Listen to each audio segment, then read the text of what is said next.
Voilà, donc bienvenue à tout le monde et à cette troisième partie de notre message sur entendre la voix de Dieu. Donc si vous vous souvenez, dans la première partie, nous avons posé les bases. Nous avons regardé dans Hébreu 1, les versets 1 à 2, et on a vu que dans les derniers jours, Dieu nous parlait par le Fils.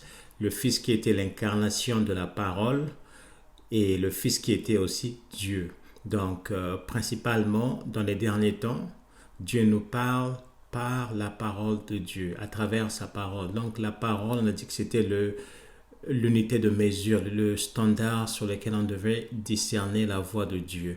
Dans la deuxième partie, nous avons vu quelques clés pratiques sur comment discerner la voix de l'ennemi. On a dit que la voix de l'ennemi souvent amenait à la confusion, attiser la convoitise, nous emmener vers le péché et nous éloigner du plan de Dieu et nous amener aussi vers la perdition. Donc aujourd'hui, dans la troisième partie, je vais voir avec vous 7 clés pratiques pour discerner la voix de Dieu. Donc on va voir 7 clés pratiques, mais il y a d'autres clés, comme on dit toujours. Vous pouvez toujours mettre vos commentaires s'il y a d'autres clés que vous mettez en pratique. Mettez-les dans les commentaires, partagez afin qu'on s'édifie mutuellement. Personne d'entre nous n'a la connaissance absolue, mais on est là pour s'édifier les uns des autres. Donc, avant de commencer, donc on rappelle, Dieu nous parle de différents moyens. Donc, il est souverain, il est Dieu, il peut utiliser n'importe quel moyen pour communiquer avec nous. Donc, quand on regarde dans la Bible, à travers les Écritures, on voit que parfois, il a communiqué dans les visions, dans les songes, par une impulsion du Saint-Esprit. Il a utilisé des anges pour nous parler, par la prophétie. Vous voyez, donc vous avez quelques références que vous pourriez regarder. Par exemple, Acte 12, les versets 14 à 17, là où Pierre parlait à tous ceux qui étaient venus les écouter et faisait référence à la prophétie du prophète Joël. Vous avez par exemple Galates 5, verset 16, qui nous demande de marcher par l'esprit. Vous avez Nombre 22, 32. Vous avez Zacharie 1, 9 par exemple, où Dieu a parlé à travers un ange. Donc, comme je disais, Dieu est souverain. Il peut nous parler quand il veut, comme il veut. Il est libre. Il a par exemple utilisé une ânesse dans Nombre 22 au chapitre 28, au verset 28, pour parler au prophète Balaam.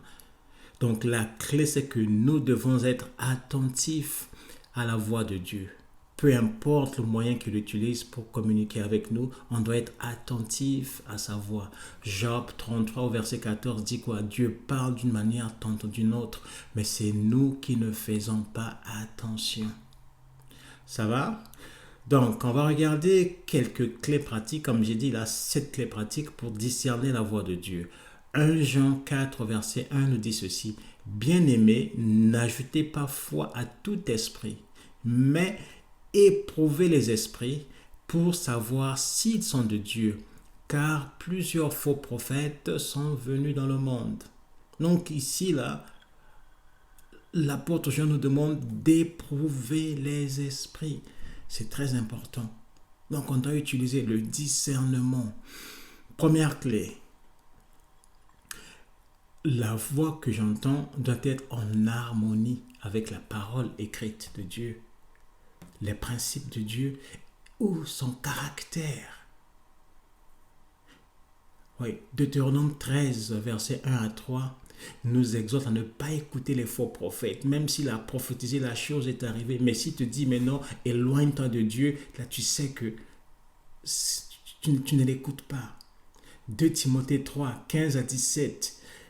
Paul dit ceci à son fils spirituel Timothée. Dès ton enfance, tu connais les saintes lettres qui peuvent te rendre sage à salut par la foi en Jésus-Christ.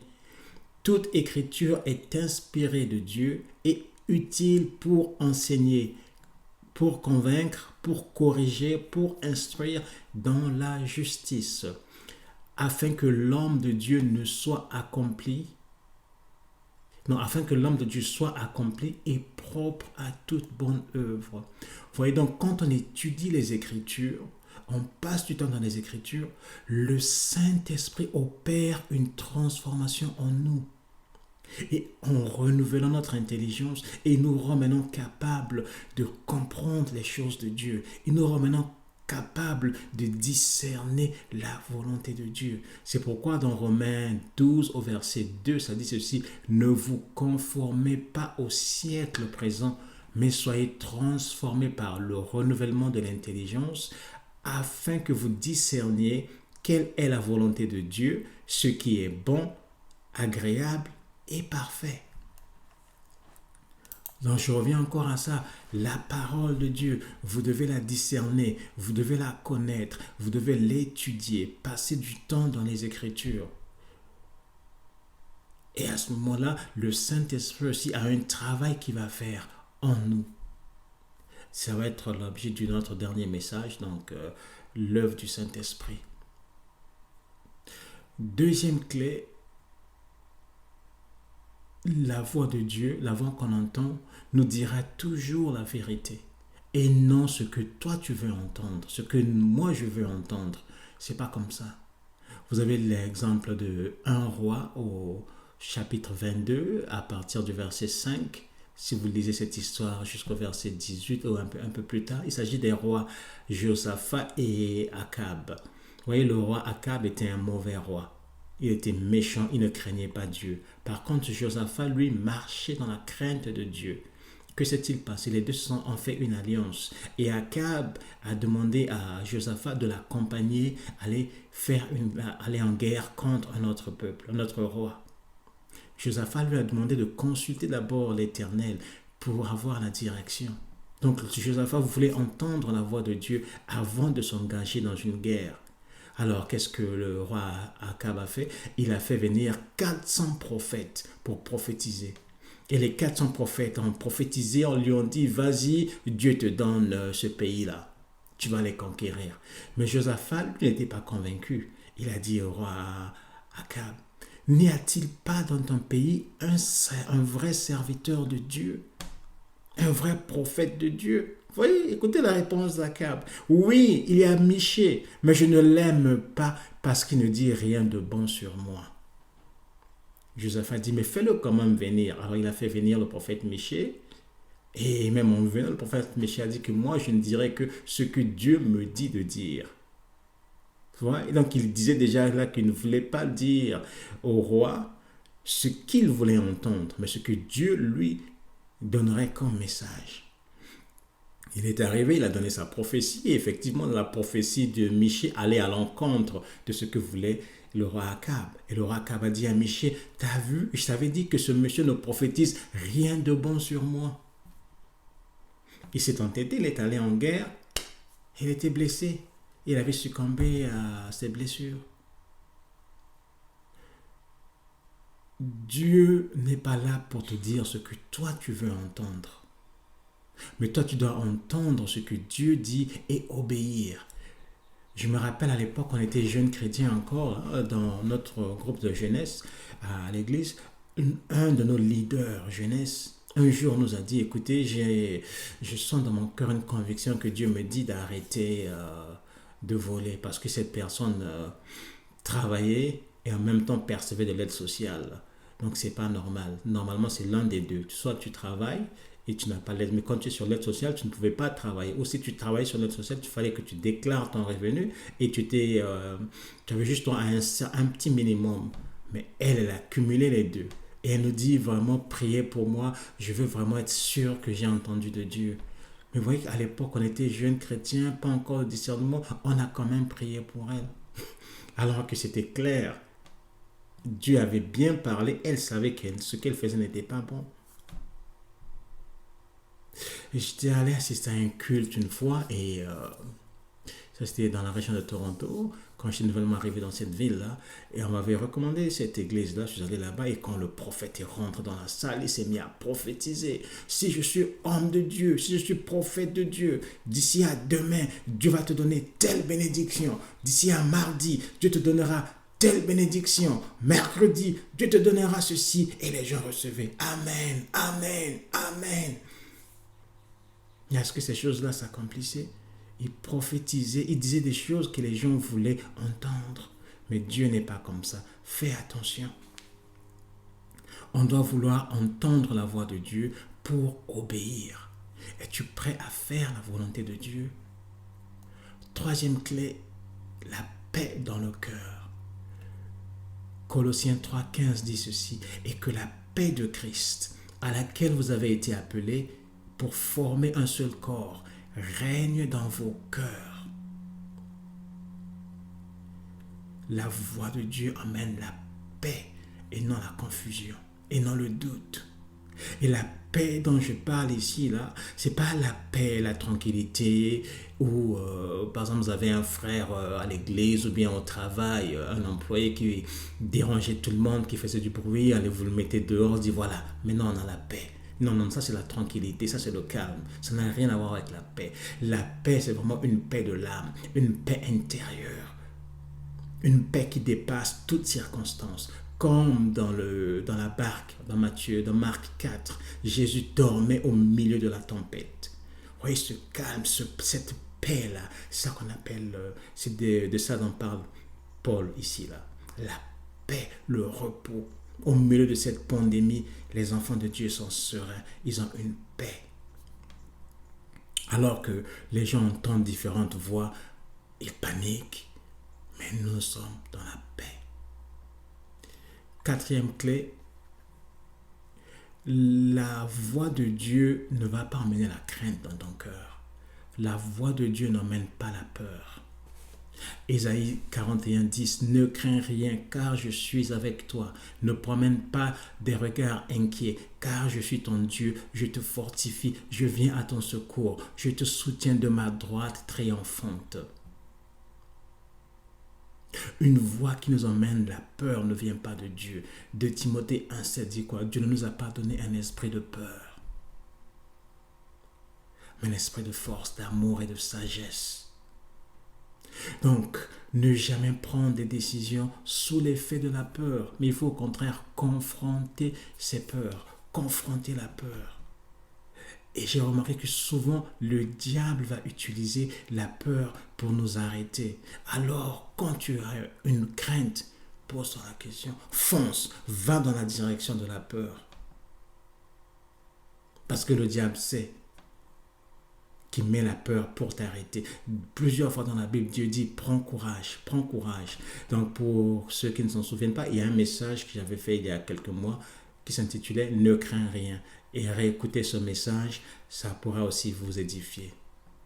Cinquième clé, la voix de Dieu édifie.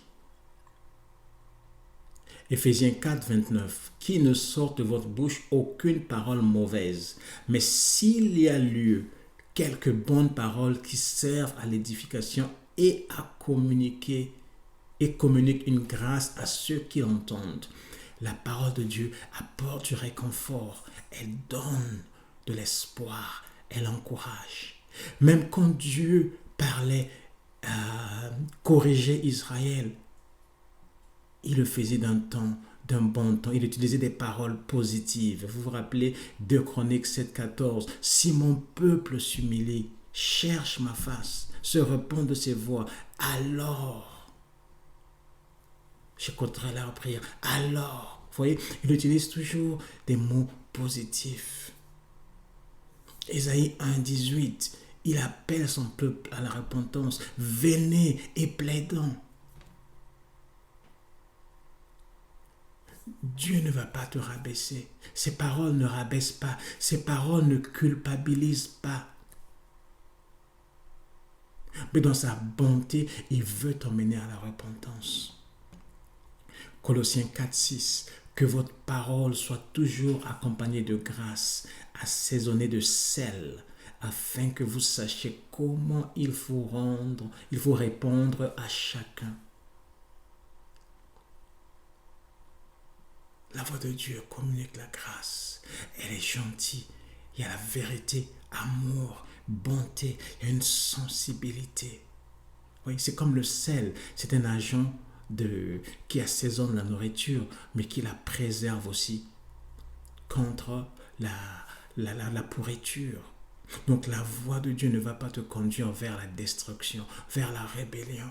La voix de Dieu ne va pas t'emmener dans la culpabilité. Elle ne va pas te rabaisser. Donc on doit apprendre à discerner ce qu'on entend 6e clé, pas de précipitation. Ésaïe 52:12. Ne sortez pas avec précipitation. Ne partez pas en fuyant, car l'Éternel ira devant vous.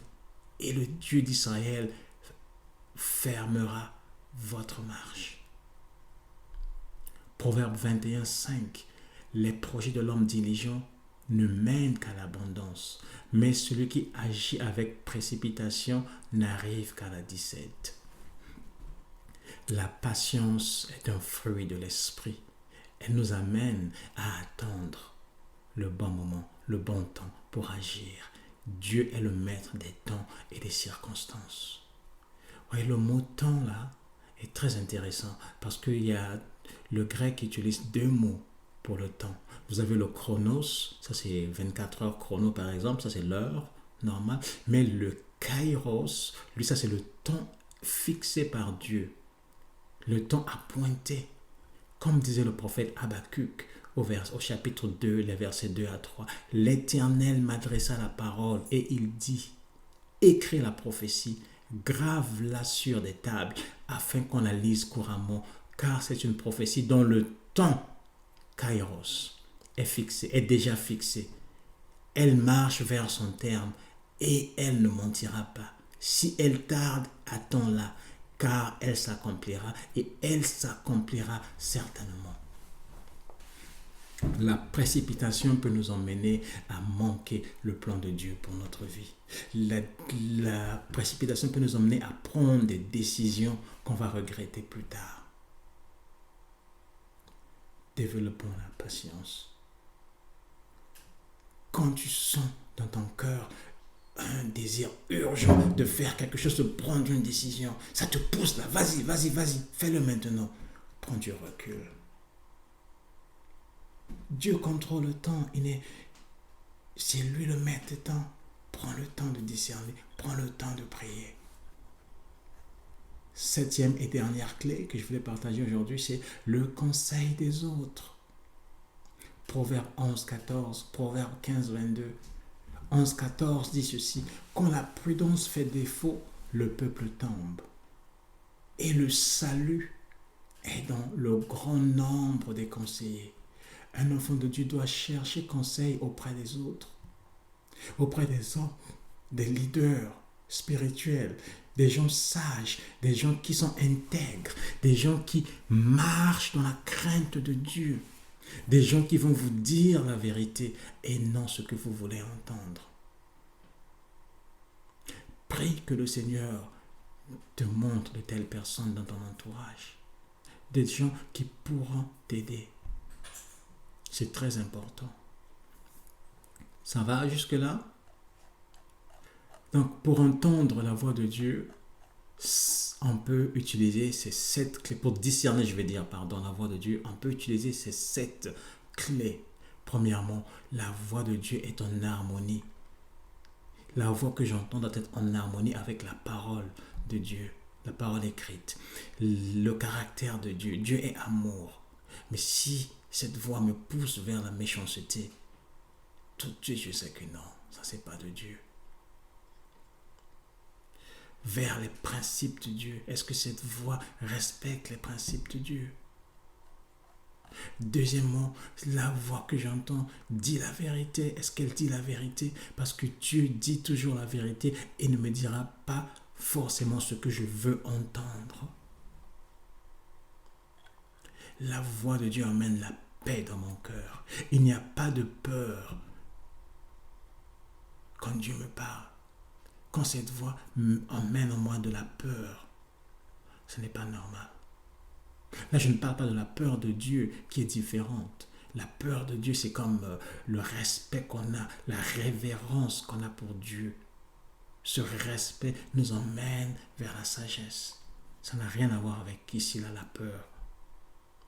Cet esprit de peur que l'ennemi met en nous pour nous voler nos bénédictions. La voix de Dieu édifie. Elle ne va pas me rabaisser, elle m'amène le réconfort. La voix de Dieu ne me pousse pas dans la précipitation. Et enfin, je dois écouter les conseils des autres. Dieu parle parfois par les conseillers, par les autres. Ok?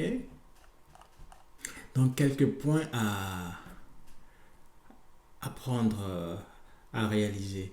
Le chrétien doit entendre la voix de Dieu. On doit être réceptif à la voix de Dieu et on doit obéir à la voix de Dieu. C'est très important. Si tu veux entendre la voix de Dieu, il faudrait que ce soit dans le but d'obéir.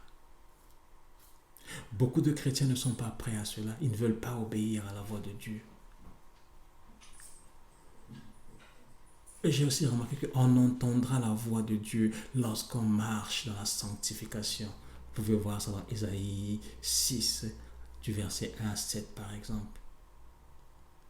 Et un dernier point, c'est que plus je me rapprocherai de Dieu en passant du temps dans sa parole, et plus claire deviendra sa voix.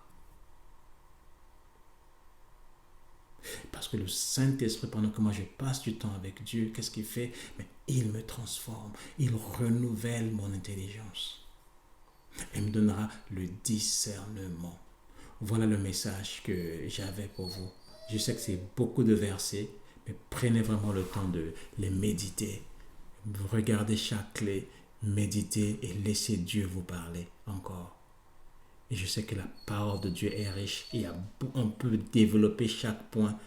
Mais là, j'essaie de faire un résumé en quelques minutes, en 20 minutes à peu près. Donc, que Dieu vous bénisse. Prenez le temps de méditer.